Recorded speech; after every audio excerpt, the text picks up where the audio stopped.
Hello everyone and welcome to race 4 on the DaveCam PPR iRacing League Tier 1. We are at Silverstone, the beautiful track in northwest of London in the United Kingdom. As you can see, we've got 17 degrees, so very cold actually for, or 18 actually, degrees Celsius on the track. 69% humidity, which is alright actually for Britain, which is the usual actually. Clear weather and just some light wind gusts. We're dealing with a 5.8 kilometer track, as most people actually know this from F1 and possibly the GTs, GT3 specifically, GT World I think drives here, or the Blank Pain GT Series, whatever it was called. And it's quite known for both a mixture of quite top, not necessarily top speed, but high speed corners, as well as quite difficult low speed corners, such as for at least the layout we're using, which is the usual Grand Prix layout. Turn 3, turn 4, turn 5 as well, quite low speed. And the next complex of corners following that. Maggot and Beckett is also one of those well-known complexes. Obviously, this is not low speed, but it's also difficult. And definitely something to watch with traffic, because obviously we've got GT and LP2s, and at some point someone's going to get lapped there. So that's one of the points, one of the corners to watch, really. Sadly, I'm not joined by Brian, so you're going to have to listen to my voice for the whole 45 minutes of the race, qualifying and the practice as well. So yeah, let's hop on and see the standings. Okay. So right now we've got Harry Brooks on provisional pole with 43.6. Throughout practice, I've been watching the times, and most drivers are able to hit the 44s. I'm not sure if 43 is quali pace, but 44, low 44 is definitely race pace.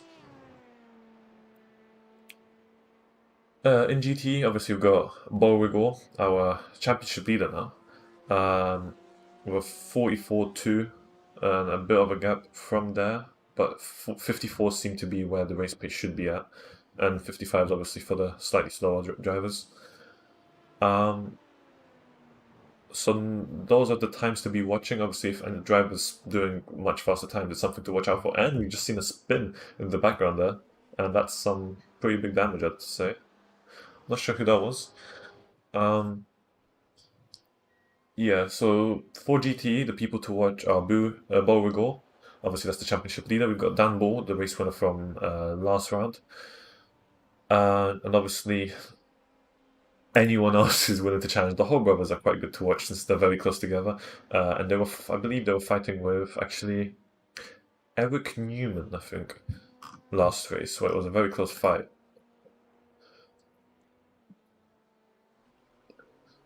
And also Chris Barrett to watch and Jack Anderwick. Those two are quite close to the championship leaders, but obviously, especially Chris. Obviously, if something happens like a retirement, they're gonna be basically in the championship from here. For LMP2, Alex Gall and Tom Dalman have pulled away quite a bit, with Alex taking the fastest lap 3 times, pole position 3 times, and the race win 3 times. And Tom taking the second place positions for that. Not in qualifying, I don't think he was actually second every time, but he's definitely right behind her. He's behind Alex. For the rest of it, we've got Daniel, Harry, and Ruta within just 10 points of each other, and then Chris Scar also just 39 points. And for the rest of the grid, obviously Jamie Lawrence, for instance, he's going to be he didn't appear for one of the races. Same with Jack Thompson, so they'd want to get a good points finish in the coming races just to maybe try and get up in the standings. So those are the people to watch, really. Obviously, I'm going to be watching everyone, even if don't have the cameras on them. And I'm hoping for a good race. We've had a good race last time. We've had some good fights in GT and LMP2 as well. A fantastic overtake from Alex, our championship leader in LMP2, on Tom into turn 1 on Sedwing, which was very impressive. And quite a few good moves between drivers. Obviously, there have been a few incidents, but that's what happens in racing. So now we can hop on board somewhere when that's done. Also, oh yeah, I have to remember. A big thank you to our sponsors, PPR, obviously, for funding and organising this league, DaveCam for partnering up with PPR and bringing some of the members over, and obviously possibly helping out behind the scenes. I'm not too knowledgeable on that. Also, Diamond Caravanning for all your caravanning needs. Also, another sponsor. And that's it for now. Oh, I also thank SDK Gaming for the wonderful overlays we have on screen and the wonderful live timing I have off stream. That allows me to actually control everything and see all the data I need. So right now, who's out on track? We've got Alex Go out on track.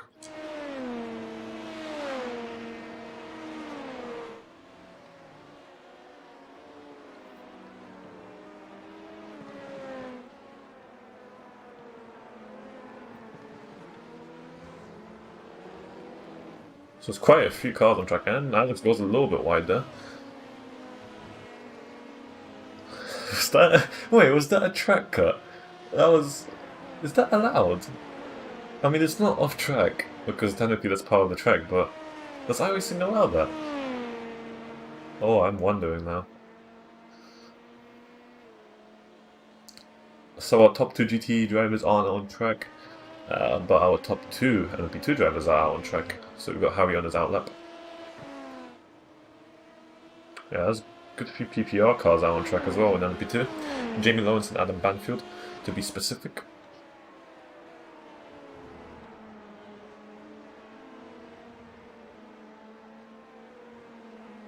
Seen that livery before, but it still looks fantastic.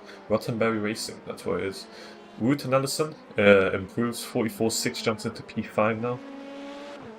Drops Adam Banfield, Jamie Lawrence down. Obviously, there's still some time to gain to catch up to Harry Brooks, but we're not sure if that was quality pace or race pace. Obviously, we'll find out. We've had a few rounds where it was just someone was really good in practice, but then it didn't end up delivering in the race. In GT, that didn't seem to be the case though, because obviously, like, Bo Gregor was on top, and he did end up performing very well. Same with Dan Ball. So obviously some people might be trying different things for practice, or maybe performing a bit better. Obviously the session settings aren't exactly identical, since the time progresses as expected. And iRacing generates all the weather whenever the sessions are created, and you move from practice to quali, the time and all the weather changes within a certain range, but it does change. So it could go from a technically fast to a slow track, or a bit slower track. Maybe not slow, because that wouldn't make sense. Until we have rain, of course. Then the track could turn very slow, very quickly.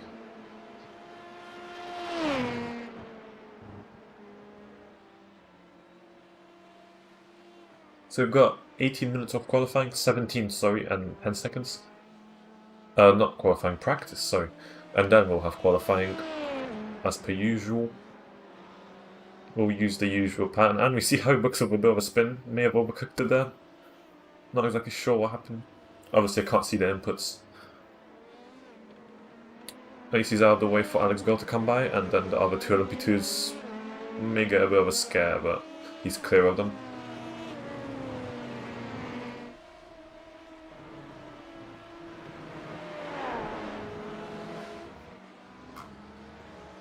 Oh, Alex locked up there, I think. I'm not going to go too in depth on whatever happens in the replays right now.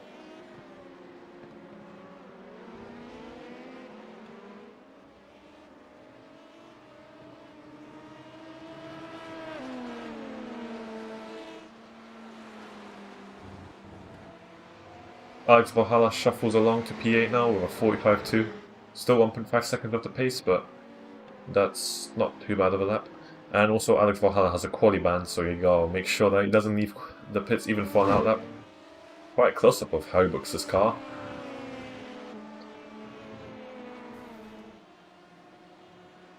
You can see the crowds behind us.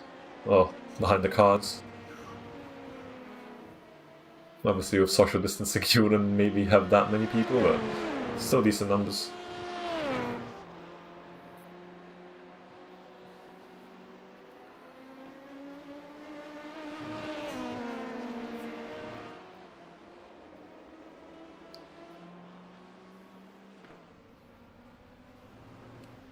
That's a really good looking Corvette, I have to say. I've seen it a few times from various people. Obviously, we've got 3 different drivers rocking that same livery. We've got Beauregard, sorry, Jack Anderick, and I think we had one more driver. Yeah, that isn't here today. But the Corvette really looks stunning in that black and orange with the typical Corvette white lights, triangular really. Beautiful. And the rear as well. Although one thing that I don't like about the Corvette, from at least the visuals, is the rear splitter kind of looks out of place for me. And also, we just had a nice close-up of both Corvettes with this livery, the Geodesic Racing, or Alpine Stars Geodesic Racing. So that's Jack Andrew behind. Possibly trying to get a slipstream off his teammate.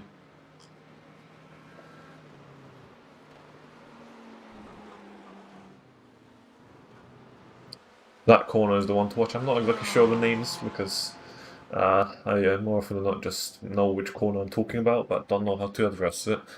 But that's the corner to watch. Off tracks are very common there. And Wooten Anderson jumps up one more spot yet again, overtakes Tom Darman now with a 44.4. So he's slowly climbing up, improving his laps, which is what we all want to see. Now we're on board the Corvette of Beauregard, number 83. Giving it a little bit of a slide, but not going off track. A few of these corners around Silverstone are really ones where you can just go wide. You won't get penalised for it, but you get that incident, and then you'll get penalised if you get too many of them. And obviously, you may hurt your tyres a little bit if you're just going on the runoff every time and overspeeding it, even if you don't spin out.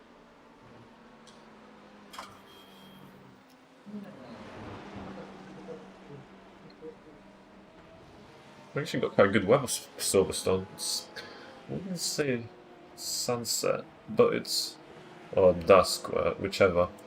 But it does seem to have that nice tint, the yellowish orangish tint.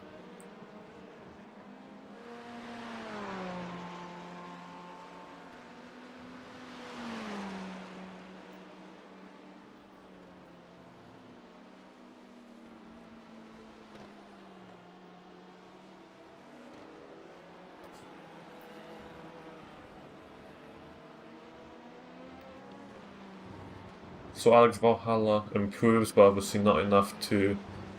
Actually, no, he doesn't improve, sorry. That was the last lap. I should probably do it like this, then. There we go. So now we can see the best laps. Not sure why I had it the other way around.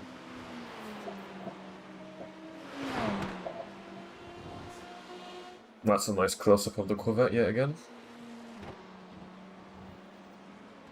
I'm amazed how low some of these cars are. Well, obviously on the front it's not that low, but on the corners, so the front and left, front left and front right, it's very low.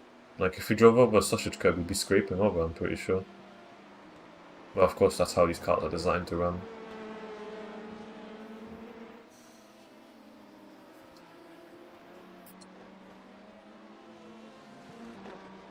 I think that was Harry Brooks going a bit slow, letting by a few drivers.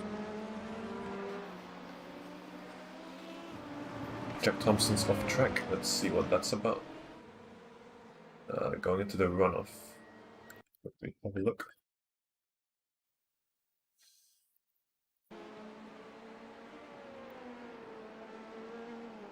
The wrist stepped out a bit, maybe going to throw a bit too early, a bit too much throw. Unlucky. Jamie Lawrence is trying to improve behind Adam Banfield, another PPR driver. He's quite eager to have a good result now. Obviously, he missed last race, so he's got to make up the points now. And he's also the league owner, or organizer, if you want to call it that way. So he wants to have make a good impression on the driver, on everyone around, as both the driver and an organizer. I'm pretty sure that impression has been made, and it's a very good one.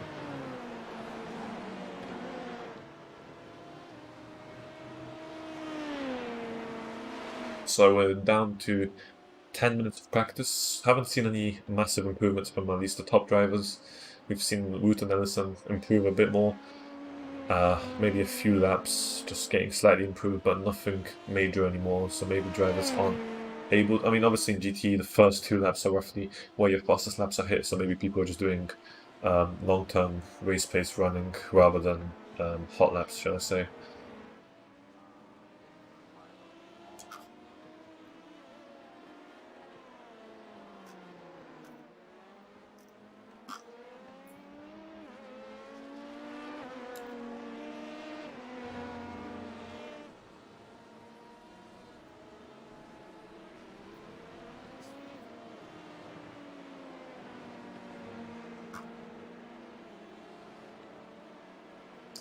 That's yet again Jack Thompson going a bit slow, I think, letting him by a few drivers.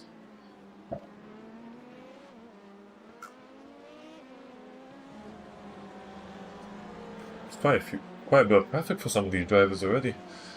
That's Chris Bauer going a bit too deep in the gravel, but letting by the LMP2 drivers. That's the second one coming by now. That should actually be Alex Valhalla there. I don't hit something, but I won't think too much of it. Didn't have anything on my event list. There we have the Porsche of Edward Hope. Very simple livery, but now in through Maggots and Beckers too. Wow, Alex Go and Alex Valhalla are both very close, and now Edward Hope as well. Quite easy move for Alex to make in practice, and then Alex Valhalla will follow him through with the draft. Quite a bit of traffic, and we have William Hope ahead as well, and Chris Scar jumps into P8 with 44.7. So now we've got 3 drivers within the same 10th, shall I say, roughly 1 second off.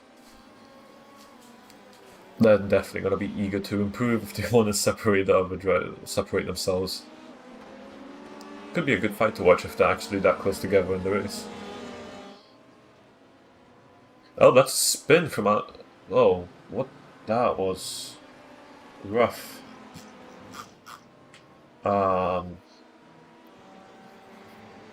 We're going to quickly go back to that. Oh, he tried to correct it, but it just didn't work. That did not work for him.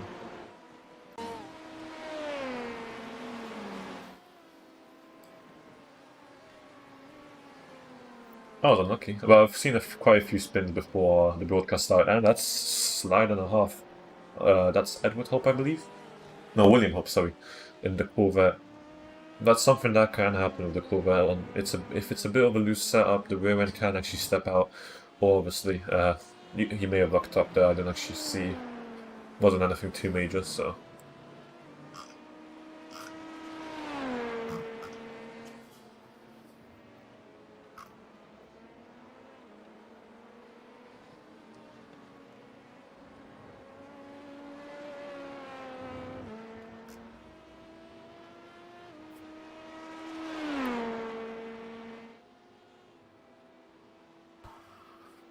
Scar improved yet again, leapfrogs Alan Banfield and Jamie Lawrence for P6 now. And he actually gets out of that 1 second, 1 point XXXX, or 1.0 XXX bracket, because he was all within the same time with Adam Banfield and Jamie Lawrence. Now he's 9 tenths behind with 44.61. So slowly, some drivers are improving, which is great to see. Especially since they're doing quite a few laps in practice, trying to maximize their running, especially if you're not practicing before the session start, or you can't get the same conditions. That's the thing with generated weather. A bit of a desync with Alex Gal. I'll call it Gal now. Yeah, quite a bit of desync. Ooh, quite close there. How he came across quite close to that black and blue Corvette. Who may have that been? Believe that could have been Eric Newman, actually, looking by the standings. Yeah, it must have been.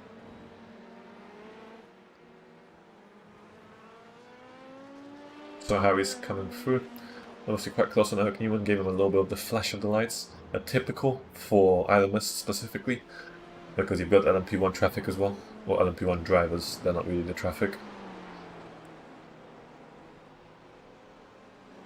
Seeing quite a few drivers going off track right now, yeah, as we see there with Eric Newman ripping off the front of his car. I believe that may have been a lockup. But that's, wow. Thank God we can actually reset and just be back to a fresh car. Obviously you do lose that 1 lap, or maybe 2 laps of heated tyres, but it's a fresh car nevertheless. And yet again, we see that, well, I wouldn't call it a cut, but it's maximizing the track limit. It really is. I'm wondering how far the drivers can push it through that corner before. I haven't driven the Silverstone much in iRacing myself, so I can't really know. It's a track that I know quite well, but I haven't driven on it much. Well, everyone really knows Silverstone. It's one of those known tracks, especially in Britain, as the biggest one. Obviously because it hosts the Formula 1 races, but yeah, it's still the most known. Had Alex Gao go off, sorry. That's a really nice close-up of Tom's car, the PPR livery. Maybe too much of a close-up even. Harry overtakes him. Obviously they're not really fighting for anything yet, but 4 minutes remaining of practice and they'll be fighting for pole position in each of the classes. Let's see if we can maybe get a hot lap from one of these drivers.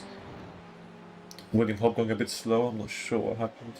Unless that's just the way it looks from the cameras. DaveCam puts his first lap in, obviously he may have just joined the session. And the Ferrari, so now we've got 2 Ferrari drivers, fantastic to see. Variety in the class, so we've got actually each of the cars that are available. Because we've got the Corvette, the Porsche, the Ferrari and the BMW, which is 4 cars. For the LMS grid, obviously there's a car limit of 7 and other iRacing series. So we've got 2 LMP1s, 1 LMP2 and 4 GTEs. For IMSA, it's possible that we could have technically more GTEs, but when you have GT3, oh, that was quite nasty. William Hope gives another rear end slide. I believe that was what happened before in Sector 2. Maybe he's overspeeding a little bit. Maybe he's trying some looser setup settings. Didn't seem like he was going that far off every time. Or sliding around. Jamie Lawrence's off track. Came back fairly quickly, so I assume it's just going a bit wide. Chris Barrett jumps into P3, leapfrogs Edward Hope and splits the 2 Hope brothers with 54.724, which is just about 1/100th of a second quicker than Edward Hope. This is what we want to see, such close gaps. Obviously we've got Dan Ball and Jack Anderwick very close together, 400ths separate them. Another close-up of the Porsche. And obviously we've got the fight between Adam Banford and Jamie Lawrence. Very close, at least in practice. We've got 2 minutes remaining now. So this should be, looking at the times, 1 lap. If whoever started the lap now may get to do another one, given that they're willing to. Actually, never mind. The moment that clock hits 0, it's your race, your lap is over. So to minimize transition times, obviously it's just practice, so you don't need to finish your lap. I think for qualifying that applied as well. Derek McManus improves, now he's 2.9 seconds off. Obviously slowly closing that gap, but he's still last with a 56.9, with the provisional pole time being 54.0, so there's quite a bit of time to gain. I think that may have been a bit of a rear end slide by Jack Thompson.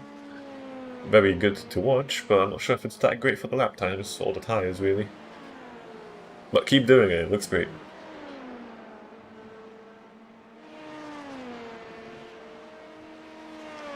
Let's hop on board with something we haven't really watched. So you've got Remigius Bartasius. I believe that's may have been a Lithuanian name actually.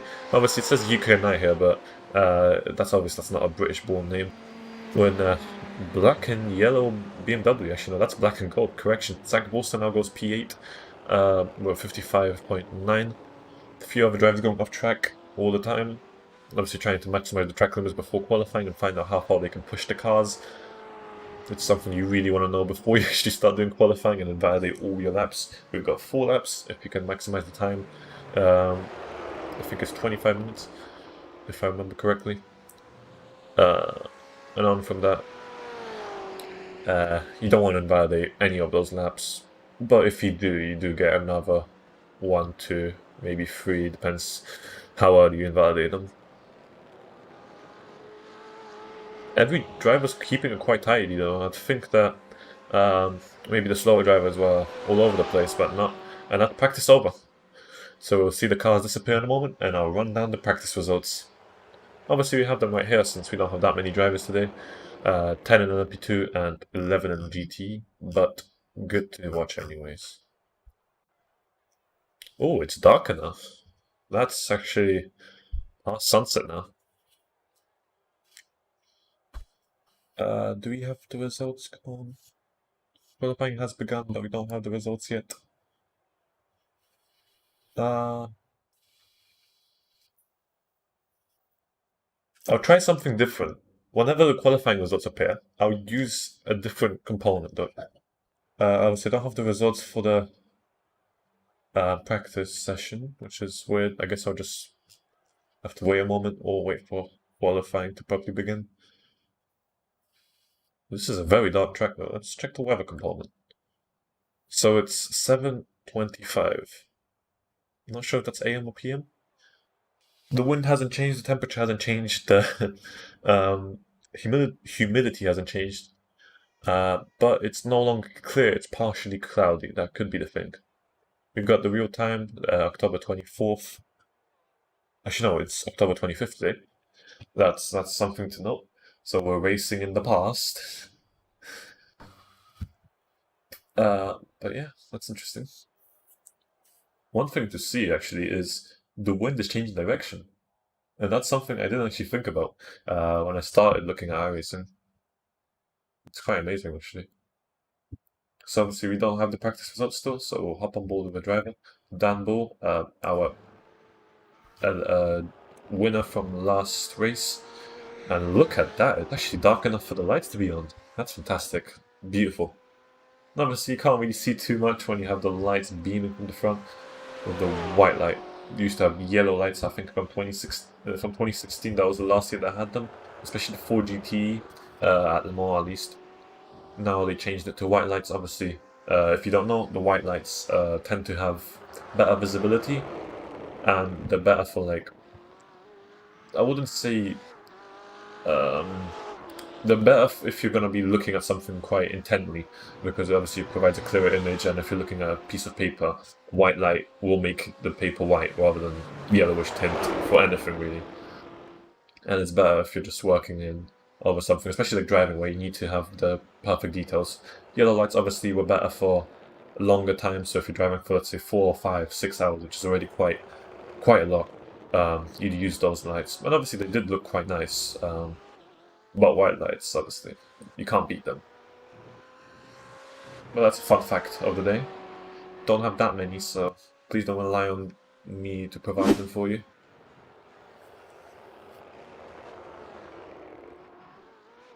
A bit of a jump hole. I don't think that was a sausage curb, but he did get a bit of a jump there. Silverstone doesn't really have that many high curbs, at least in iRacing on this layout. But it does seem like he can get a bit of a jump, even in the GT car. I think there's a sausage curb before the final corner for the Grand Prix layer, which is the one we're using. So that's looking quite tidy. I don't know if this is the L lap yet. I don't think it is actually. Let's hop on board with the gyro. So down into third. Now getting on the power as early as possible. Getting that outside curve, maximizing the track limits. I think he clipped a tiny bit of grass and now down the straight. We've got the first lap, Daniel Thomas 44.6. He got a third of 43 in practice, so obviously this might just be like a banker lap. So now we've got just 2-3 corners remaining. A bit of a hesitation on the throttle. Now final chicane. Final 2 corners. You have to watch out for the sausage curbs here, get on the power early, but obviously keep the car together, and then LP2 you have to watch out not to have the rear step out, and now across the line he goes. It should be the first lap. That's provisional pole currently, 44.6. 54.6, yes. Eric Newman, 55, nearly flat. Oh, Beauregard, 53.9 now. That's a good 6/10 quicker than Dan Bull. And he's going to reset, so maybe to take a minimum fuel. So let's hop on board with Alex Gao, who's finishing his lap currently, I believe. And he's obviously a championship leader, so all the pressure and eyes are on him to provide the results, like Lewis Hamilton, for instance, or Valtteri Bottas. So Tom Kanadama would also be there. And that's provisional pole for Alex Gao. 44.2. So that's pretty much 4 times quicker than Daniel Thomas already. Harry Brooks pops in to P3, separates Daniel Thomas and Ruth and Ellison with a 44.9. So obviously I'm expecting 43s, but maybe the session has changed the track a little bit. We'll have to see though.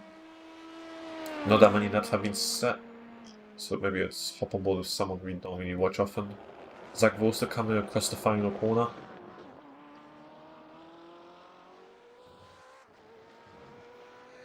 Sorry, not the final corner, that was that was the GT layout. Sorry, not the Grand Prix layout. Chris Scar pops into P5, obviously last of the runners, but very close to Ruth and Ellison with 45.3. Ruth and Ellison improves 45 nearly flat, so that's 8 tenths off. William Hope pops in between P5 and P6 and P3, 55.5. Obviously the gaps are quite big right now, but drivers are still saying the first lap maybe, and then resaying back to pit lane. I do think he... Oh, Jamie Lawrence takes provisional pole with a 44.174, and Tom Conadama at the same exact time, I'd have to say, gets P2 with a 44.187. So now they've overtaken Alex Go, but it's only by half a tenth, sorry. At least for Jamie Lawrence, in this case. So Zach Vorster's coming across the line now. This should be his first lap. Edward Hope helps him ahead of his teammate with a 55.4 as well. Alex Gao takes provisional pole yet again with 43.5. That's 6 tenths ahead of the competition. And as I said, 43s are going to be coming in. So maybe the practice lap times we've seen were genuinely quality pace lap times. At least the one lap time we had. I think that was either Daniel or Harry. We've seen a few more laps. Chris Barrett hops into P6 in his Ferrari with a 155.5. Still 1.5 seconds off Bo Rigor, and Bo does seem to be quite, not to say dominant, but quite far ahead of even Dan Bull, the other race winner, and someone who's also fighting for the championship right now. Obviously in GT it's a bit closer, so Chris Barrett can actually fight for the championship as well. Obviously from P6 it won't be that easy, but anything can happen in a race, and obviously it's 45 minutes. It's not that much once you start actually getting in the rhythm, but mistakes can happen anywhere throughout the race, especially when there's traffic or when you're getting lapped. Derek Ekman has got a 56.6 as well, a little while back. That's like also going wide, that's an invalidated lap, and he's going to reset it. Derek Ekman is still on the back of the runners, but he's not that far off. Maybe he can try and do something. Maybe even jumping one position could give him that confidence boost he needs to maybe just compete for a bit more points, a few more points. Let's hop on board with Chris. So he's coming through. This is the GT layout turn 1. And now coming up to Maggots and Beckett's. Harry Brooks goes off track, I believe, so that's his lap invalidated. Obviously, we see Chris tap the brakes a bit. Jack Thompson hops into P7, 45.2. I've also seen Jack Anderick hop into P3 over 54.8. Still 1 second up, and I think we've seen Bo Rigor improve of 53.672. So that's 9 tenths versus 6 tenths that what it was before on Dan Bull, and then onwards at least a second for every other driver. So that dominance is slowly rising in qualifying. We've got half of the qualifying session remaining, and I think that was the second lap of Bo, maybe the third. You see Chris coming across the final few corners now. I'm hoping he'll be able to improve. We're on board with him for just that final corner.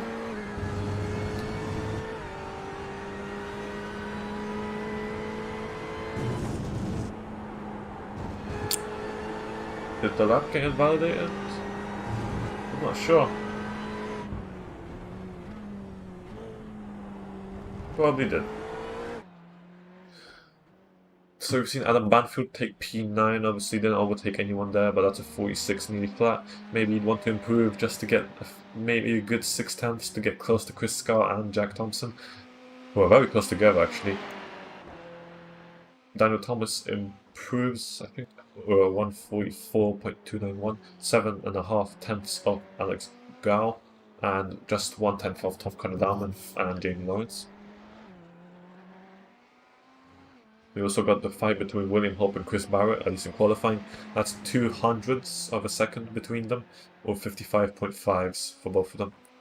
And also Edward Hope, very close to William Hope, which is very impressive how close they are, even though they're in separate cars, and they're separate people, obviously. Besides that, we don't see any very close fights yet. I can just put the intervals on. So obviously it'll show oranges, because it's within a 10, or within a few tens. But we do have that freeway fight for P5 in qualifying, and that fight for P7. Oh, Chris Scar just leapfrogs Jack Thompson, so now that fight has came out victorious for him. Edward Hope takes P4 now, we leapfrogs Eric Newman and splits himself between his teammate. That's a 54.8, so now he's dropping into the 54s rather than being in the 55s. So now I can go back to the gap.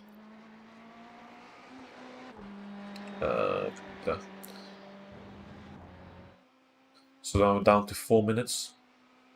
Chris Barrett improves, jumps right behind Edward Hope and leapfrogs Eric Newman and William Hope. That's P5, so he's chasing after the other Hope teammate now. 54.8, so they're both following each other through, and now we've got 3 drivers on 54.8s, and they're all low to mid, so that's quite close. Not many improvements from anyone else, I don't think.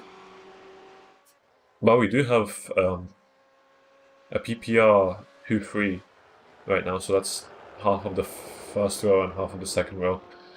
Alex Go, the iRacing driver, although we could technically put him in as a PPR driver, but we won't.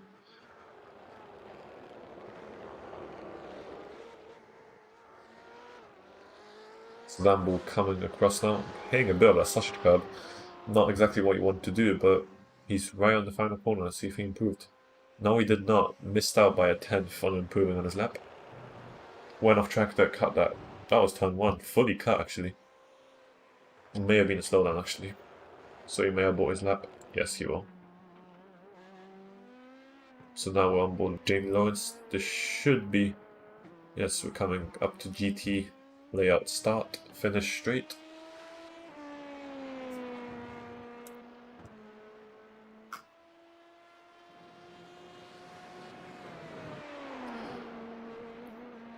Okay, we'll hop on board through Maggots and Beckett's.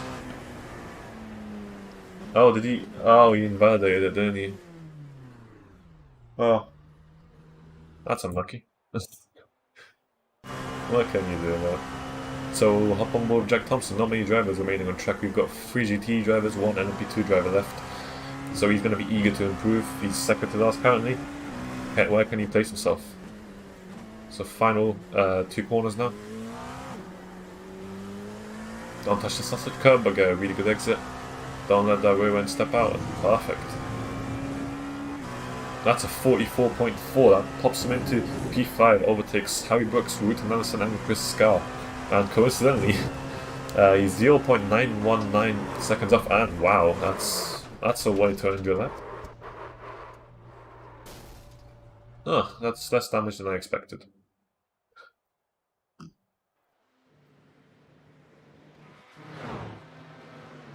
So we've just got 2 drivers remaining. That was a good lap by Jack Thompson. What I was saying, the 0.919 is the LMP1 Porsche. Coincidentally, as I'm also a driver of it, for the most part at least. I do hop into the GTE cars and I love it as well. So we'll see how he's doing, how Jack's doing through the final sector. He is currently 3rd, quite close to Edward Hope. Can he overtake Dan Bull, maybe even take pole? Pole may be unlikely, but he can definitely place himself on the front row, which would actually be the ideal place to start, really. Well, either front row or behind the leader so you can accelerate as early as possible. Okay, across the line. That's will be a 55.2, so he doesn't improve. But who improves? William Hope improves, and he takes the lead over the second row over 54.7. So overtakes both his teammate and the other 3 drivers he was having a little bit of a fight with in qualifying. And I believe that's all the drivers done for qualifying. Everyone else is in the pits. Even if they had a lap left to finish, obviously. If you invalidate, it will say pit lane instead of finished.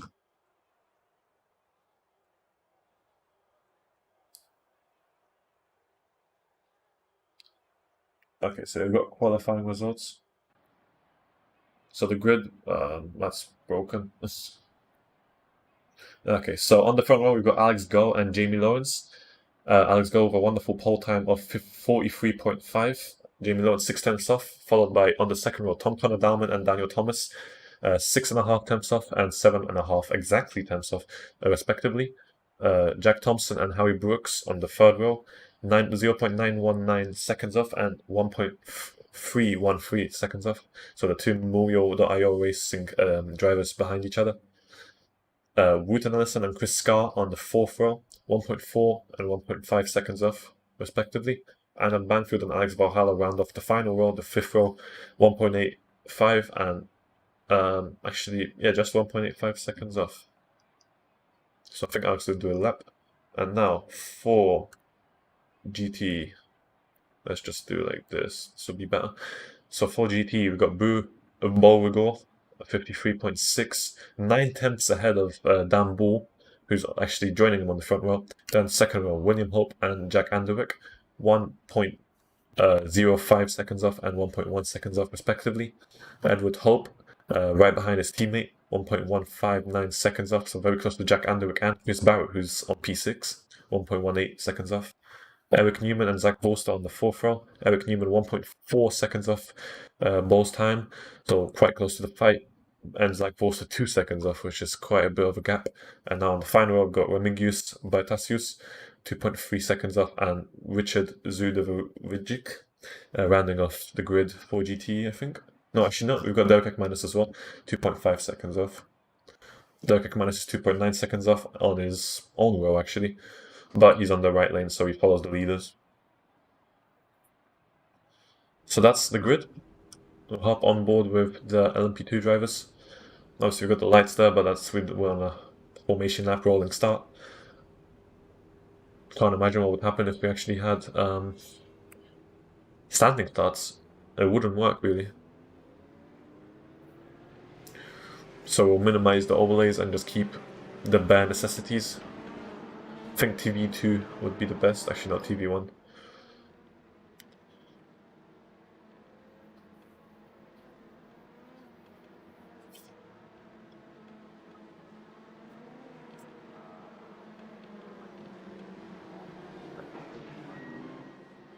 Did something happen to Bo?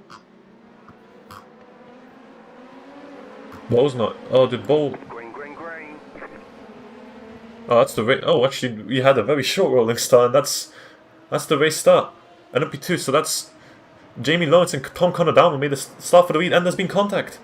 Alex Gull takes the lead, followed by Jack Thompson, and there's been both of the Morio.io drivers have been off track, followed by the 2 PPR drivers. They're gone to the back of the grid now. How's the GTE start doing? So that's the GTEs coming through now. Dan Bull leading them off. Jack Anderwick. Chris Barrett running off the podium positions. Doesn't seem like there's been any moves done. Actually, no. Edward Hope, I think, was in P3 if I'm not wrong. Derek Ekmanis makes a move on Zach Bolster, so that's him up to P8. Bo Rigor is not in the race, so that's our championship leader actually not racing anymore. That's going to be possibly Dan Bull taking the championship lead, maybe Chris Barrett. We've seen Jack Thompson fall down the standings, and Remigius and Bartasius. Yeah, Jack Thompson's completely been overtaken. Something's happened. We'll go over everything once we've stabilized with the standings a little bit. So we've got a fight 4P6, very close between the drivers. Howie Brooks wants to catch up and overtake the drivers in front of him and be back to where he started. Adam Banfield, the PPR driver that didn't actually get involved in the crash. It was Tom Connor Dalman and Jamie Lawrence. Is now under pressure, by a lot of pressure, by both of the Morio.io racing drivers. They're within a second, both of them, chasing after Adam. So we're going to have the battle box open here. Alex Valhalla got a fantastic start, frankly. Oh, I remember why Alex Valhalla didn't qualify. Obviously, in the quali ban. Fantastic work by him, actually remembering to do it. Adam Banfield gets overtaken by Harry. That's a fantastic move. We've also got Chris Scarf fighting there. That's 4 MP2 drivers. Can Chris make a move? Chris is not going for it, but we've also got Chris just overtook Daniel Thomas as well, and Tom Conadama is going to be trying to go for a move, but they may have damage. So Alex Go leads up. Oh my god, that's a spin by Daniel Thomas. No, Chris Scarf, sorry. And now he's dropping off to the back of the pack, and he tows. So that's a position for both of the PPR drivers who lost it, and a position for Adam Banfield, who lost one to Harry Brooks, and Daniel Thomas as well. And even the GTE drivers. Very close. Very unlucky start. We'll have to go over in a moment. I'll find some time to do it. Belgic managed to chasing after Richard now. 5/10 apart. There we go, a very good start actually, because obviously Bo didn't start, so that's one free position. So he's technically on the last row already. He's on the, second to last row. Jack Thompson's making up his places now. The ones he lost, obviously, he's 13 seconds behind. Even Tom. And Tom's chasing after Daniel Thomas, so close together. We have to go on the chopper cam for this. And, oh wow, Daniel Thomas lifts a bit, but actually makes it around the outside. Doesn't get the off track there, but Tom Conadama actually had a bit more of a compromise line since he couldn't use all the track limits there.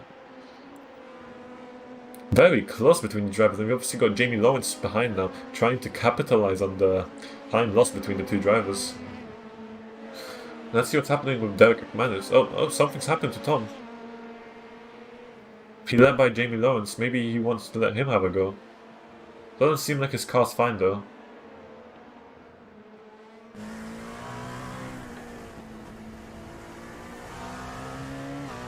Is his car okay? He may have some sort of issue, maybe physical issue, hardware issue. We'll have to watch that. Doesn't seem like he's boxing in, so maybe not damage. Meanwhile, I've got Derek McManus chasing after Richard and William Hope chasing after Eric Newman. So obviously the fights from qualifying are still roughly continuing. Derek McManus trying to make up positions off from basically last to first challenge, what we're doing here. Not getting the perfect exit out of the final two corners. And the BMW's got really good straight line speed, so we won't be able to make a move yet. But now we've got Adam Banfield getting quite close. Pulling away a bit from, well, we lost some time to Harry Brooks now. He really wants to get that position back. That'll be one position away from the podium positions, and it's 2 seconds away already. Meanwhile, Alex Gao is continuing his dominance by pulling away 4 seconds away from Ruta Nelson now. We got a very lucky start really, because he's P2. Chris Carr's back on track now, but obviously he's a lap car. Or what will be a lap car when those guys come around.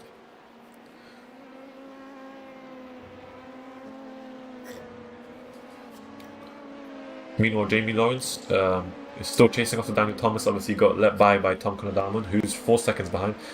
Daniel goes a bit too wide on the exit of the corner. And actually, Jamie Lawrence gets the move done.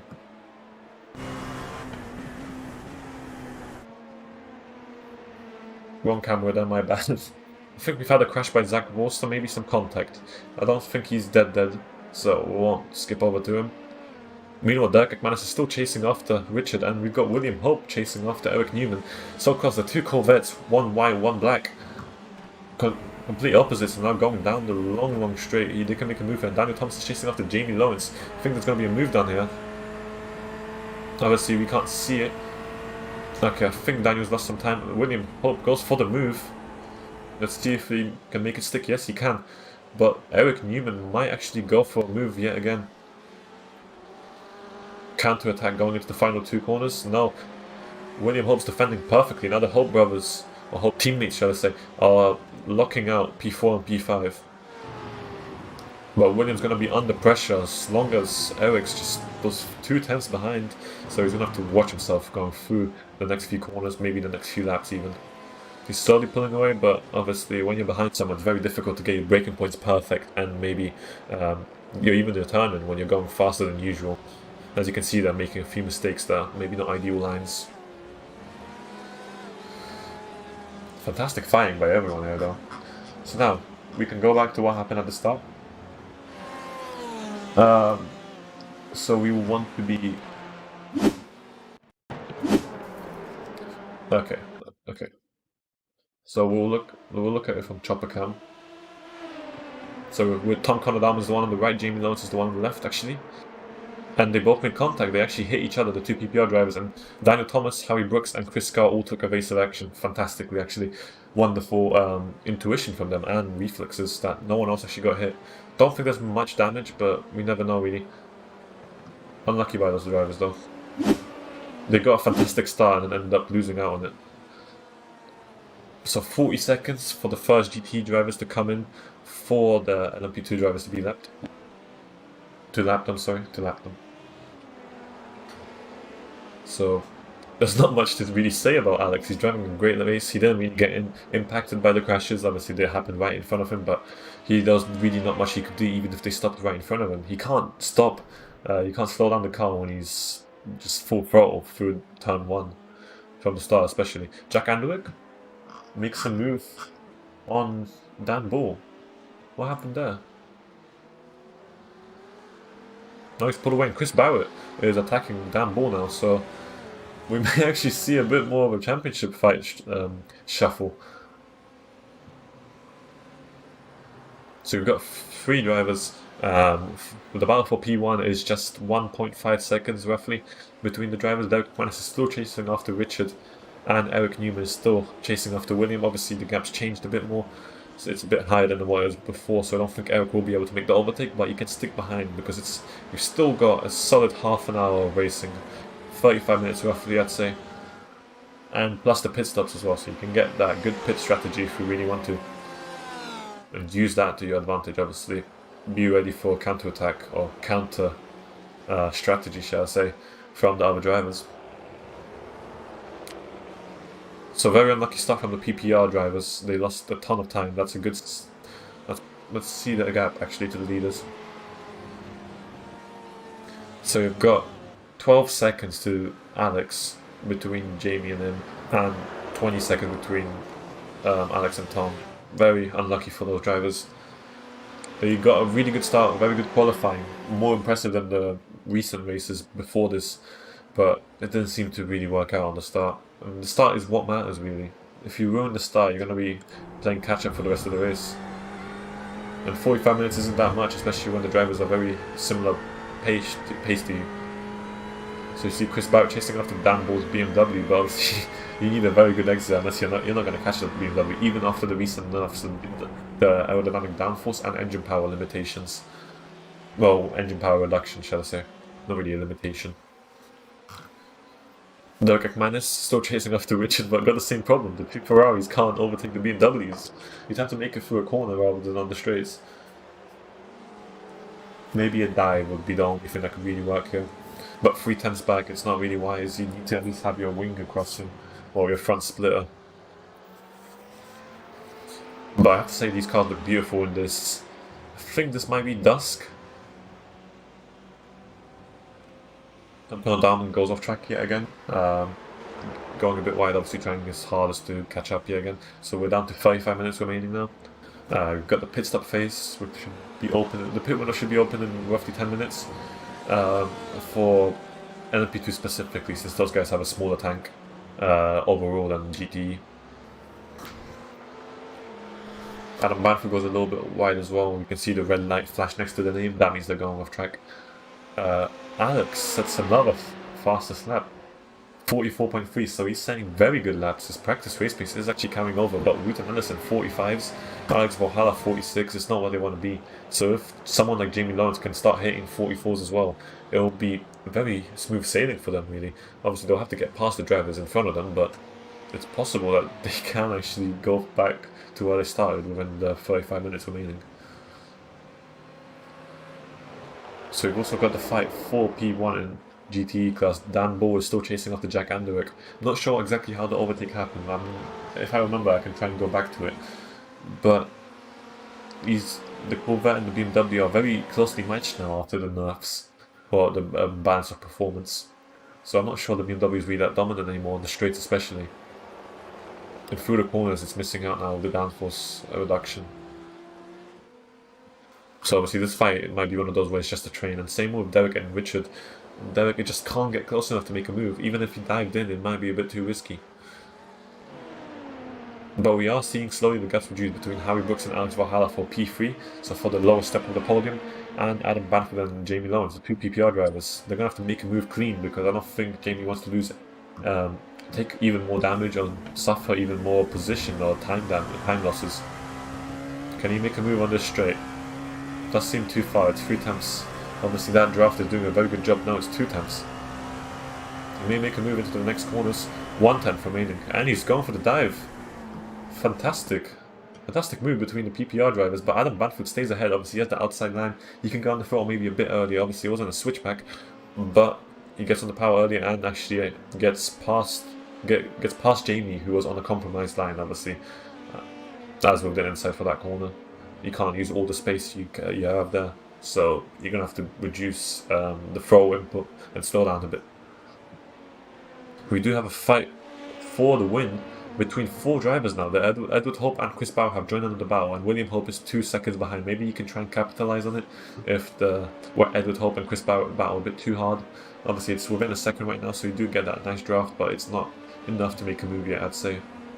And Harry Brooks was keeping the gap between Alex Valhalla and himself quite stable, but he'd want to decrease it if he wants to get onto that podium. Obviously he wasn't on the podium in qualifying, but he can get a podium now, which would be very good for him. We know he has the pace to maybe keep up, especially with Tom Conadamon, for instance. Maybe not Alex Gao. Alex Gao is very fast, we all know that now, especially after qualifying. But he can keep up with everyone else, really. And it would be a shame if he can't get that podium, because he's not taking the chances given to him, or if something happens to him. Derek McManus is still chasing after Richard, and I see that gap decrease and increase, but it's just you won't be able to make that move. It's getting below that 2/10 mark, but it's still not enough. Same with Jamie Lawrence and Adam Banfield. It's getting that close together, but I think Harry Brooks is going to be making a move here. Harry Brooks is making a move on Alex Valhalla around the outside now. He should be able to make it stick. Let's see on the TV cameras now. Side by side they go. Now into the final few corners. Alex Valhalla has the outside line, so he's a bit more compromised, but he can go a bit deeper. And now he has the inside to the next corner, and Harry Brooks gets a bit more grip. Can he keep it around the outside? They're still side by side going towards turn 1 now. And Harry Brooks is ahead. Well, Alex Valhalla is losing time. Wonderful move by him. Kept it side by side for a good few corners. From the exit of the straight onto the start of the new lap, really. Wonderful. Now he's up onto the podium. It's where he wants to be. Maybe he can even go for P2 if he can close 5 seconds on Luton Ellison. And now we've got traffic coming in as well. The first GT is being lapped by the mid-pack. So Zach Morster will be the first GT for Harry Brooks to lap within 3 seconds. And then we've got Remigius Bartasius, who didn't really get the ideal start, and Derek McManus just got lapped by Chris Scar. I wonder if that will impose some sort of time loss, and I think he has actually. He may have slowed him down a little bit, lost a little bit of time on Richard, but he's still right behind him. We know Jamie Lawrence is still chasing after Adam Banford. This is insane how close these drivers are, yet they just can't make a move. They're just not close enough. Like, when you're behind someone, you can't see where you're going, you can't get the perfect line, so the driver ahead can really control the pace through the corners, really. On the straights, you can't be sleeping, but if you can get a good exit out of this corner onto the straight, you won't be able to get caught even with the best draft in the world. And that's a spin! That's a spin, but who was that? Was that Zach Forster? That was Zach Forster. Wonderful job on actually slamming the brakes early to lock them and avoid hitting the LMP2 drivers that were coming by. Obviously, he lost more time, so he's just the last runner. But that was the best choice he could make there.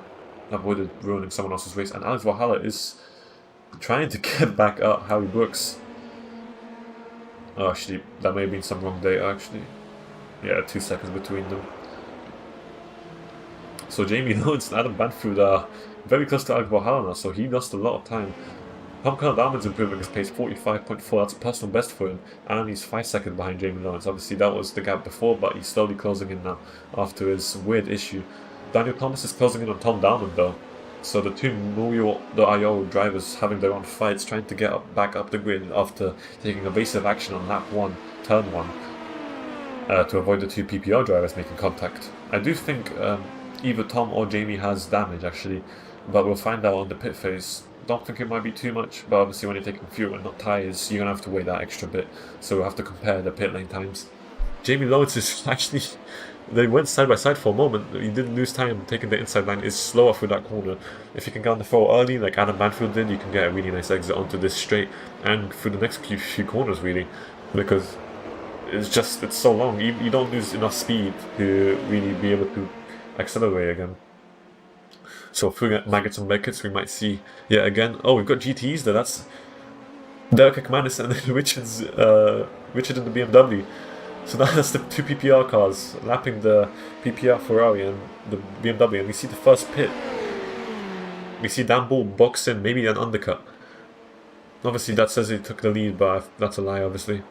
Jack Andurick is in because he overtook him with the pit lane the way it works. So Jack Andurick, Chris Barrett and Edward Hope are the podium sitters for GT currently. Dan Bull is going for the undercut there. He was in P2, now he's coming out.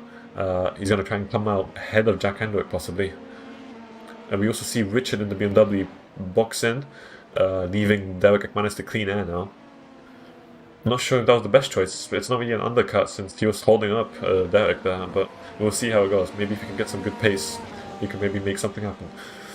But in P7 now we've got the front leader of the BMW class, shall I say, Remigius. He's 3 seconds behind Derek McManus. Obviously he doesn't seem to have remarkable pace compared to Derek, but he's going to be trying to catch up, maybe do an undercut himself.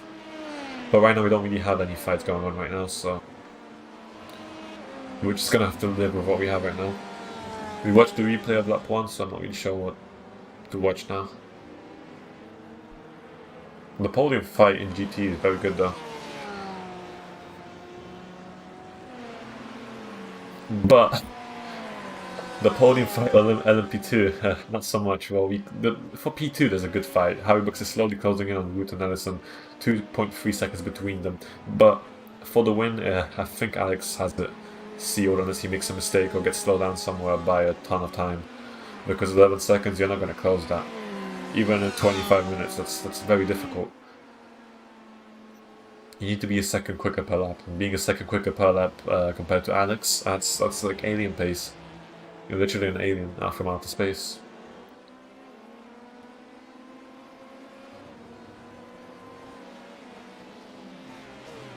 So we see Chris Barry and Edward Hope follow in Dan Bull to the pits. Obviously Dan Bull came in last lap, but now they're following the strategy. It's going to be a bit of an undercut from Dan Bull, but the Ferrari and the Porsche are coming in as well. Hopefully going to counter strategy. William Hope takes P2 now, provisionally. And Jack Andurick is still the provisional leader. I'm not sure what might happen after Jack actually pits. I'm not sure how much faster he is compared to the other drivers. And the two, Edward Hope and actually Chris Barry, are very close to each other. The one pit box apart. Obviously you can't see the pit crews, but yeah, and Remigius Bartasius is actually in P4 now. If he decides to stay out a bit longer, even if he's slower, he can hold up the other drivers. Dan Bull overtakes Chris Barry and Edward Hope, which was expected. Obviously he was in P2. But how much time has he gained? He's gained a ton of time. That's 4 seconds. Where did he get 4 seconds from? Unless these guys would just go a really slow pit stop. Why is the camera? There you go. Alex lost a bit of time on Root and Nelson, but that's not enough. That's 1 second, but I don't think that will hold up, especially when traffic comes for the rest of the drivers. Harry Brooks is 2 seconds now, so that's a few times gain. Obviously he gains a bit more every lap now. And Edward Hope's chasing after Chris still. Obviously they were right next to each other in the pits and they're still next to each other, but Dan Bull is a good 4 seconds ahead. Very impressive. That undercut will work perfectly for him. He stayed ahead of the drivers, actually gained time on the drivers behind him. Let's see if he gains time on Jack Andurick actually. So we see him right now getting lapped by the LMP2 drivers. Got a few more to go. Will he come into the pits now? I think it's highly possible. No, he's not. So we've got 25 minutes remaining, and I don't know how much the GTs have before they actually have to pit. Maybe I'd say another 10 minutes max. LMP2 is going to be boxing around the same time within 10 minutes, I think. So we might see something like that. Jack Thompson's actually going into the pits now.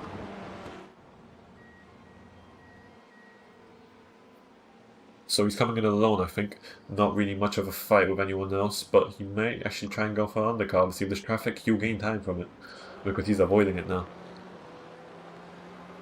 So we've got Edward Hope and Chris Barrett still having a bit of a scrap. Alex Valhalla still chasing after Harry Brooks. Obviously, not able to make a move. He was slower, that's why he got overtaken in the first place. But he's going to try and stick behind. If Harry makes a mistake, he'll be there to capitalize on it, and that's what you want to do. You can get that podium position still, even if he's not necessarily better on the pace. And Harry Brooks is actually not much better on the pace than Wooten Anderson. He's lost time, and he was slowly gaining a few tenths, but that's not enough. If he's going to be losing a good few tenths all of the time he gained within one lap or so. So Jack Thompson comes out, that was a 17.4 second service, 56.9 second pit stop. So we're going to use that as a comparison for the other LMP2 drivers. I should have looked at the GTEs, but too late now for that. So the Porsche of Edward Hope. Obviously we saw William in it before, but not anymore, and we see Dan Ball make a move on Remigius. And actually Remigius must have done a big mistake, may have gone really deep, locked up. It says he crashed, but obviously he went off track for some reason, so that's... He hasn't even boxed and he's lost all the position he could have possibly fought for with some stronger pace. So that's very unlucky for him, and he has to box, so he'll probably end up behind Richard, actually. He will end up behind Richard. So it'll be the last one of the front runners, or of the runners. Eric Newman is out of the race as well. I'm not exactly sure what happened to him. Yeah, it doesn't say anything specific, maybe he disconnected or something. So now we've got a fight for P5, obviously Remigius will have to pit at some point, so I don't think he'll be able to partake in the fight. And obviously, he's lost a whole 10th there on the exit of Magnus and Beckett's. Meanwhile, Edward Hope is trying to capitalize on Chris Barrett's, well, maybe not mistakes, but he's giving him the draft. But in the Porsche, the draft isn't... It's something neat, but the Porsche isn't that fast on the straights, so you're going to have to capitalize on the mistakes through the corners. And maybe get him on the exit of the corner. Very close between these two drivers. And what's happened here? We don't have a gap for P9 and P10. Now we do. Chris Scar is back on the LMP2 timings, but he's too far behind, really. So this fight I think this fight will continue for a long time. Obviously, William Hope is quite a bit ahead of his teammate, but he has still yet to pit, so maybe William Hope can join in on this fight if he's doing really well on lap times. We can maybe compare a little bit, let's see. Judging by the last times, William might not actually be coming out ahead, but Dan Ball, he has faster pace than the leader, Jack Anderwick, so his undercut might work, and I'm actually going to be watching it. Wooten Anderson comes in on the pits as the first LMP2 driver for non-damage related reasons, and we also see Alex Valhalla come into the pits.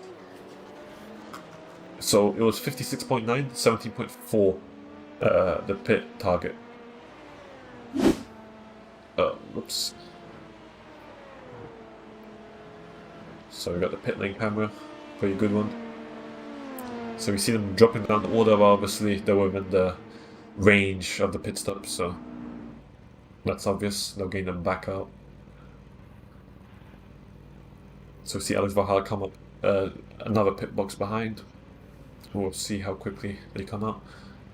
We still have Edward Hope chasing after Chris Barrett, but no move will be done, I think. The Porsche just doesn't have enough straight line speed. He'll have to get a really good exit out of the corner and then just try and get in there and defend. So both of them are coming up quite close together. I don't think much of a difference is made. Actually, Alex Valhalla, 40.6. That's the fastest pit stop we've had yet. That is the pit stop service. 55.4 together, so that was faster. Wonderful work by them. So Alex Valhalla has gained some time, 2.2 seconds away. So that was what Harry Brooks was actually. That was the gap between Harry Brooks and Ruta. So that's very good for him. We see Zach Vorster boxing. Obviously, he wasn't really in a fight with anyone right now, so he's basically boxing for pure on his own demand.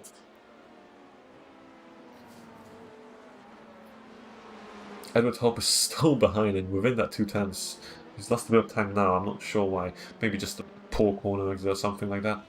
We see Alex actually box in. Let's see how fast his pit stop will be. Oh, as the race leader, he actually has some time to play with, but I'm still interested. Harry Brooks follows him in. Obviously, you don't want to be on the wrong strategy.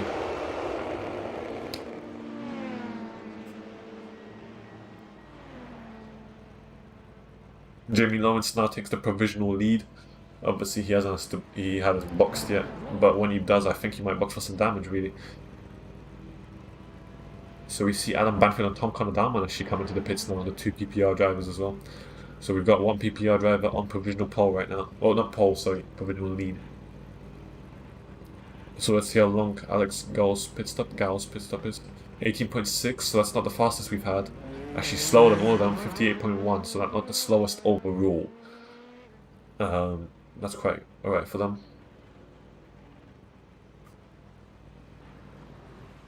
17.6 by Harry Brooks. So the average 57.0, so a bit faster than Alex Gall, but not enough to overtake him, obviously. Adam Banfield and Tom Conadama coming up right next to each other. Wow. There you go. So very close between these two. I'm not exactly sure what these drivers were before. And Derek McManus comes into provisional P2 as William Hope comes into the pits. He's dropping down the order now. Dan Ball's in P3. Obviously, he should be back in P2, possibly P1 when Jack Anderwick boxes in.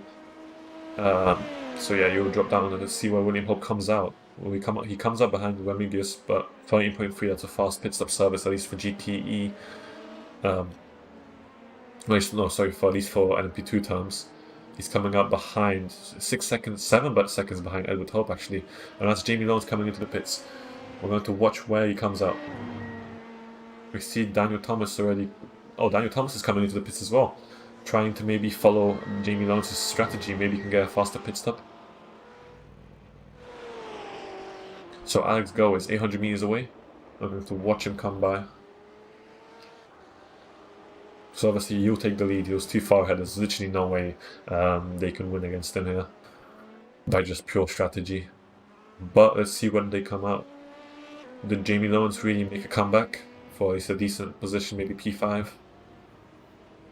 So that's Alex Gall taking the lead now. Taking it back. Wooten Anderson will be coming back soon. Jack Anderwick boxes in, actually. That's something to watch as well. So Wooten Anderson is coming by. He's going to take P2. Jamie Lawrence is coming out of the pits though. So Jamie Lawrence is now in P4. Alex Valhalla is going to be coming by though. So P5. Yes, Jamie Lawrence is actually going to be in P5. Very close to Alex Valhalla though. So he may be able to give him a bit of fight. Alex Valhalla locks up quite a lot. That's going to be very close between the two. And now if Alex Valhalla has really agitated tyres, Jamie Lawrence may actually be able to make a move even on cold tyres for him. Dan Bull is overtaking Derek McManus obviously, and possibly Jack Anderwick. Dan Bull should be in the lead. Dan Bull is in the lead. Wonderful strategy. This is what I was talking about. I saw it from the beginning when I saw the laps a bit faster. And that's some netcode contact between Jamie Lawrence and Alex Valhalla. Obviously, we can see that it was nothing from his fault. That was netcode there. They had enough space for each other, but that's very unlucky for Alex Valhalla. He's lost quite a few positions now because of that. So coming out now, we've got Dan Bull in the lead, followed by Chris Barrett, followed by Edward Hope, William Hope, Derek McManus even, and then Jack Anderwick. What's happened to Jack Anderwick? Now he's coming out, but he was in the lead. What happened there? Now he's 43 seconds behind Dan Bull, so Dan Bull is set for the win here. But for P2, there's a fight. Edward Hope and Chris Barrow there. William Hope is quite far away from his teammates, so there's not much he can do right now. Wow, that's quite an intense race on strategy. Obviously, Alex Gall is pretty much winning at LMP2 right now, but we do have a fight for the other podium position, both in GTE and LMP2. We can have a fight for P2. And that's a very good one at that. Harry Brooks is very close now, and Daniel Thomas as well, very close to Adam Banfield. And Jamie Lawrence is 5 seconds away, but he's catching up. He's P4 now. So one position away from, I believe, where Tom Connor Downer started. So at least that's one of the PPR drivers taking one of the spots reserved for them. Very close between these two. Now we're going to have a long straight. Can Harry Brooks get a good exit out of the corner? Daniel Thomas is very close, and Tom Connor Downer actually. What's happening between these two? They're going side by side going to the corner. Obviously, Daniel Thomas goes quite a bit wide. Very close to nearly making contact. Tom Connor Downer is right behind there as well. We're going to watch from his perspective. Getting the slipstream, obviously didn't get the best exit. But we've got a triple fight for P5. Tom Connor Downer gets a very bad exit out of the corner, but now Daniel Thomas may actually be putting pressure through Magnussen. Beckett obviously can't make a move there. But can he make a move down the straight? Harry Brooks is still putting pressure on Ruta, but there's not much he can do right now. He's going to have to wait for another opportunity. They're quite a bit ahead, so I believe they're in the corner complex right now. The slipstream 4/10, but obviously that's not enough. 3/10 coming through the corner at the end of the straight. Jack Anderwick in P7, trying to catch Richard, overtake Richard possibly. Very close between these two going into turn 1, I believe that is. And that's Ike's goal, lapping both of them actually. That's why there was a bit of a lock-up from one of these. So now onto the straight. Jack Anderwick will want a good exit because the BMW is blistering fast in the straights, even with the engine power reduction. And I think he actually has got a good exit. Can he go for the dive? Will he go for the dive? Yes, he will. He's going for the down the inside. Side by side they go. We've seen him move literally last lap. And again, we see a driver from the outside going deep. And there's a spin. Jack Anderwick spins. I don't think there was contact, but that's a spin. Richard gains his position back, but Jack Anderwick is spun round. He was in the lead. He lost time in the pit stop. A lot of time actually. He lost all of his positions. And now he's lost positions again after his spin. At least he didn't hurt anyone here, but that's a very unlucky race for him. And yet, we still have the fight between Adam Banfield and Daniel Thomas. Daniel will want to make a move quickly and pull away because there's only 11 minutes remaining. And same for Harry Brooks actually. He's close. He was chasing after Ruta for a good amount of time now, a good 20 minutes I'd say. Obviously, he wasn't an ideal start with the evasive action, but he wants that P2 now. Jamie Lawrence wants the P3 as well. 3.7 seconds away. He could maybe catch that.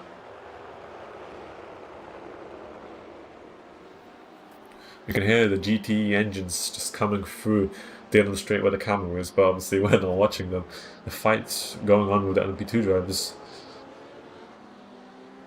Daniel Thomas is... actually, no, what happened to Harry Brooks? He lost a lot of time. 2.7? He was just there. Jack Thompson and Alex Valhalla. Alex Valhalla gets a bit of a snap of overstay and corrects it, but goes off into the gravel. Sorry, not the gravel, goes off into the runoff and nearly the gravel, but brings it back. His car's wiggling right now. What's happening with him? I think the stewards might have something to say about that. That's not the wisest thing to do. I don't think he has any massive damage. The rear wing looks damaged, but he is... That's not something you'd want to be really doing on a straight, especially with drivers around you. His steering's bent though. Okay, his steering's bent. That makes sense. Unless that's where he put the steering wheel. I won't question it. Okay, he told. That's okay. That was very dangerous. Something you wouldn't want to do on a straight. So Harry Brooks 2 seconds behind Ruta. He was literally under second, trying to make him catch up and make a move, but doesn't seem like it's happening. But can Jamie Lawrence catch up to Harry? It's 2.4 seconds. It was 3.4 before. And same, can Edward Hope make a move? Alex Valhalla boxes in, so that's now he's last. Chris Scar actually gains a position, even after his unlucky start. Can Edward Hope overtake Chris Barrett at 4P2? Tom Connor Diamond's actually quite close behind Daniel Thomas now. Down the straight, obviously, there's no... Jack Anderwick was behind there, but he got led by fairly... he got passed by the P2s quite quickly. And we do see Tom Condama having to lift off. Can't make a move there. And now we've got more traffic coming through. That's Richard and Adam Banfield at the start-finish straight. Tom trying to slam the throw early, but obviously he can't do much. There's not much he can do when... Oh my god, that's very close between the traffic. BMW, very close, cutting it close, Tom. Richard obviously doesn't block them, but that's very close. And that's Remigius going quite wide, laying by the LMP2 drivers, but that's very, very close with the traffic today. We really need a good exit.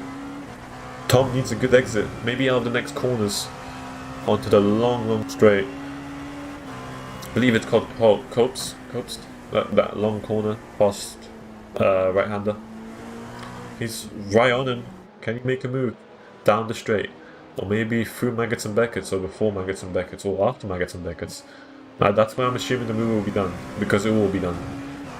Tom wants his position back. Obviously he won't make it back to the podium. Jamie Lawrence probably won't make it back to the podium either, but he's trying. But getting a few more points by P6 is definitely what he wants. We knew Tom was the P2 man.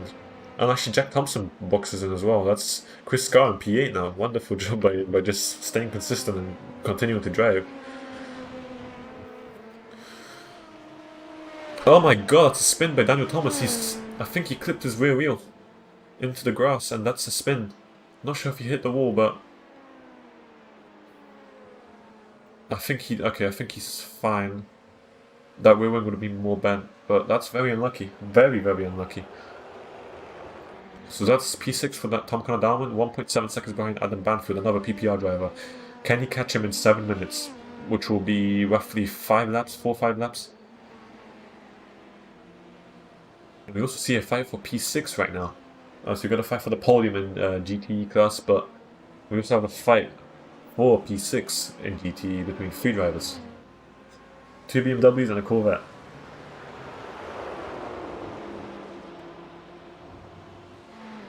Very close between these two as they go down to turn 3. Going offensive and beam. Oh my god! Remigius actually gives Richard a bit of a punt. Maybe a love tap, and now Jack Andrew capitalizes on that, a little bit of slowdown for Remigius. And now he's up to P7. Obviously he's ahead of the driver he had a bit of a collision with, I think. Now he wants to get past Richard now to get to P6. Obviously he won't be able to get much more than that when there's an 18-second gap to Derek Ekmanis. Derek actually drove a fantastic race, so I'm very happy with where he should be very happy with where he is. But 18 seconds, that's not going to be ideal for him. I think Zach Volster just had some contact right now, but he's very far from anyone, so we're not going to skip over to that. So that's, oh my god, that's Daniel Thomas trying to get past the 2 GTEs, or it was 3, that's 2, he's actually hitting the grass, going into Magnus and Beck is very dangerous there. But he gets past safely. Obviously we've got a few drivers that are a bit frustrated now.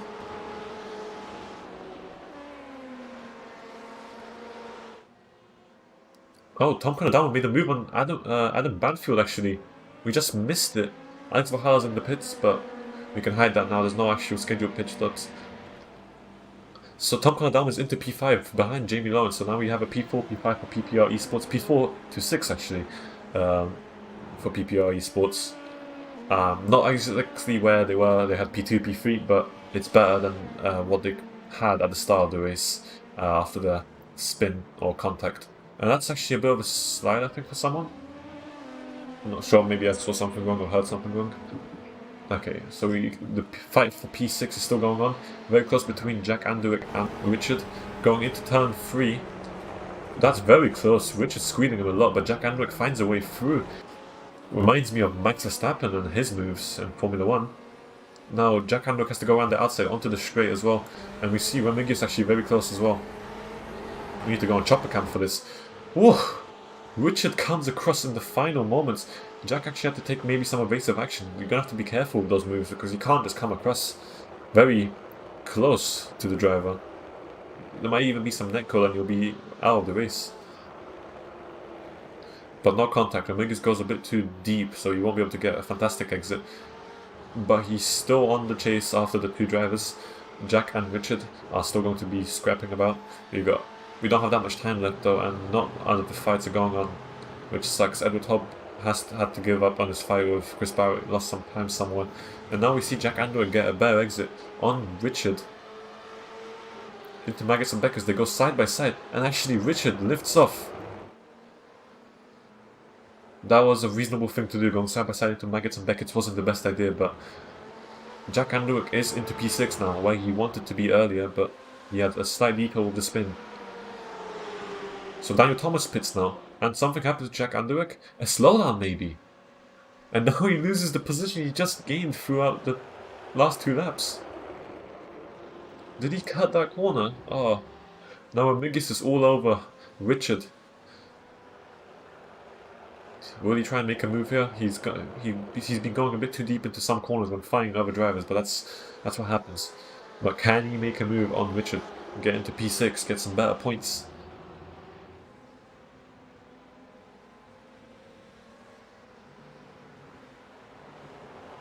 Jack Hamlock's obviously 1 second behind us, so he's going to have to wait and catch up for the next lap. Maybe his tyres are going off now. It's quite short for GT tyres, but the Corvette can munch tyres for dinner. So Jack Hamlock, I think, took a very bad line going into turn 3, lost some more time, so I don't think he'll be in the fight. But Edward Hope and Chris Bauer close together, and obviously the fight for P6, which I don't think anything will happen here now. Daniel Thomas exits the pits.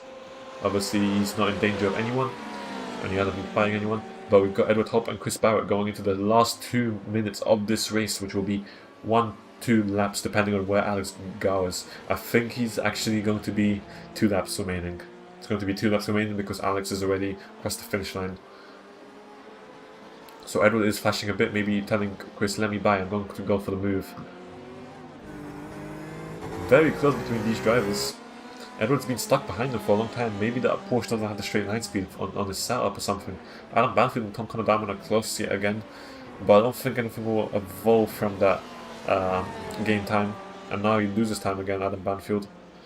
Into turn 3, Edward goes with Chris. No moves can be done here, the gap's a bit too big. Obviously the fight for P6 is still continuing. Jack Andrewick is right behind her. Makes a move on the straight. Side by side with a BMW, which is quite surprising.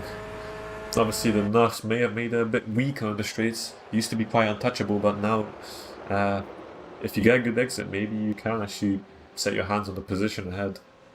Adam Banfield is still chasing off the palm, and Hope is following Chris Barrett very carefully as we go down to the final lap for the GT drivers, I think.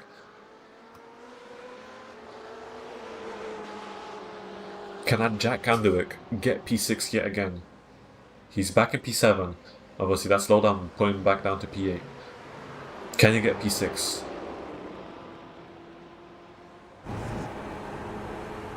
Obviously Rich is defending now. So now Jack has to go around the outside into turn 3. Actually lifts up, maybe tries... actually no, he actually lifted up completely. I was thinking he might go for a switchback move. Just waiting and taking the other side. But he waited for Richard and just lifted up there a bit. He might go for a move in the next few corners or the next straight though.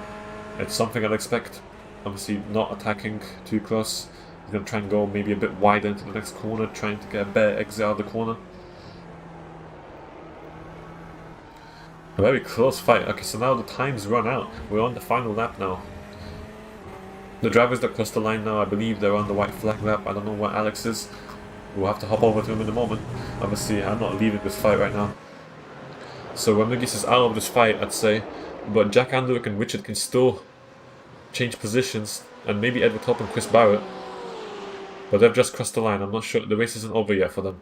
So they've got one more lap.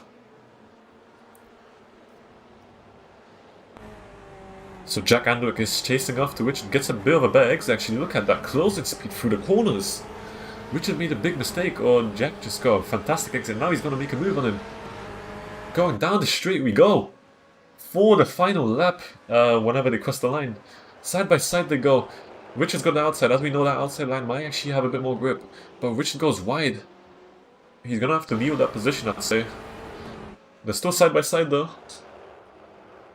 Richard is going further as he had the inside line, but can Jack actually fight back on the inside line into the next few corners? And yes, he can. But Richard's coming by as well. And Jack Andrewick's ahead. Jack will stay ahead. And that's the final lap for these drivers. Edward Hope now. Let's hop on to the other fight. We've been kind of lacking. Now, final corners for these guys. Maggots and Beckett's the final time round. Very close. He had to lift off a bit, I think, there. And now we've got Chris Scar behind as well. Will he ruin the fight? Make or break it? Going down the final straight before the start-finish straight. So Sector 3 is just remaining for these drivers. Going to be on board with Edward Hope, going for the move. He's going round the outside. We know that outside line is a bit more grippy and a bit... Whoa! If there was netcode, that would have been over right there. Getting very close. Couldn't make a move on the outside. I think he's just going to let Chris Barrett take P2 here. Didn't have enough speed or couldn't outbrake Chris enough into the final corner off the straight. And that's it. Alex Go wins for the 4th time here at Silverstone and continues his dominance. And Dan Bull takes his 2nd win this season in the BMW. Fantastic drive by him. Chris Barrett and Edward Hope round up the podium. Very close fight. Could have been a switch for P2. Edward could have got that P2 actually. And in LMP2 we have Ruta Nelson and Howie Brooks. Ruta actually a new podium sitter, I believe. So congratulations to him and Howie as well. Howie was putting in all that effort after the lap 1 turn 1 incidents. Obviously he wasn't involved, he was just evading it. Jamie Lawrence and Tom Connor-Darman, quite unlucky for them really. Very unlucky, I'd say. They made that contact and it just didn't work out for them. But it's racing, it's power racing. They got a very good start, and they fought back to a decent position, decent points. Obviously, Tom is no longer the P2 man. He's not Bottas. He lost time. So obviously that's 3 P2 finishes and 1 P5 finish for him. I don't think there'll be any incident reports done for this race. Maybe that turn 1 incident was just a racing incident, especially a lap 1 racing incident. But that's it. Very intense race. I was very impressed by Dan Bull's strategy. He did get ahead of Jack Andrewick. Jack Andrewick was in the lead for a long time. I'm not sure exactly what happened. We're going to have to see after the race, or maybe ask the drivers. But we can run down the results now. So running down with LMP2 first. We've got Alex Goff for the 4th win for Satellite Racing. Obviously, we don't have a team championship, but if we did, they'll probably be in the lead. Ruta Nelson in P2, 22 seconds behind. Quite a big gap between Alex and Ruta. And Harry Brooks just roughly a second away from Your Racing, rounding off the podium. Jamie Lawrence and Tom Connor-Darman for PPR Esports, 25 seconds and 37 seconds off Alex, respectively. Unlucky race, that could have been a P2, P3 quite easily for them, I'd say, with the fantastic pace they showed in qualifying. But that incident just completely ruined it for them. Adam Banfield for P6, a solid position for PPR Esports as well, 40 seconds off. Daniel Thomas, quite an unlucky race, especially with the spin going off onto the straight after Maggots and Beckett's, clipping that grass, and they just sent him into the wall, or nearly into the wall. 1 minute 39 behind. Chris Scar, Jack Thompson and Alex Valhalla had quite unlucky races. Especially Alex Valhalla, I think he bent his steering rack in some way. Obviously, we saw what was going on in the straights. And Jack Thompson were retirements, I'd say. Chris Scott continued the race and actually gained 2 positions, which was good for him. Obviously, he was unlucky on the start as well. I think he had some contact somewhere, I don't remember exactly now. And now for GTE, we've got Dan Bull, 2nd win of the season for him. Once at Sebring, or last race, and once at Silverstone now. Both tracks beginning with S. Maybe coincidence? I don't think so. Oh, actually, no, he didn't win at Spa, so that's one thing. For iRacing.gg Esports, he wins. Chris Barrett in P2 in his Ferrari for GTN Racing, 10.8 seconds behind, and Edward Hope just 3 tenths behind in his Porsche. Not sure why it says privateer then, I could have sworn I changed it. William Hope for Team Loose, both of the Hope teammates are for Team Loose. 11 seconds and 40 seconds respectively, which is quite a big gap between the 2 Hope brothers or teammates. Not sure what happened there between them, actually. They were very close together, and then something just happened. Derek McManus, fantastic race from the back of the grid. P11 to P4, you can be proud of that. P5, sorry. 43 seconds behind Jack Andurick. Drove quite a good race, actually. Lost all that time in the pits and actually had to gain P6 back a few times. He obviously had he had the spin slowdown penalty. And that's 1 minute 5 down. Richard Zudovic for DRS Racing NL. That means Netherlands, I believe. 1 minute 7. 1 minute 7 seconds behind the leader. Zach Vorster and Remigius Bartasius. 1 minute 17, 1 minute 58 respectively. Something happened to Remigius though, obviously. He was quite close to Richard and Jack, and obviously he lost time at the end. Maybe a penalty of some sort or something. Eric Newman, unlucky race for him, I think. I don't know exactly what happened, but he's 15 laps down, so that's a retirement. And Bo Rigor, who actually didn't start the race after qualifying pole. So I think I'd like to say that Bo could have actually won this race, but he didn't get to the grid for some reason and didn't even try and race, so that's unlucky. So, thank you for joining us for another fantastic race, a very intense one at that, at beautiful Silverstone in Britain. And next race, I'm hoping we have some fantastic racing as well. Maybe not as many incidents, but they both make it exciting, both the overtakes and incidents. So more of both, I'd say. Not to ruin anyone's race, though. So I'll see you next time, maybe with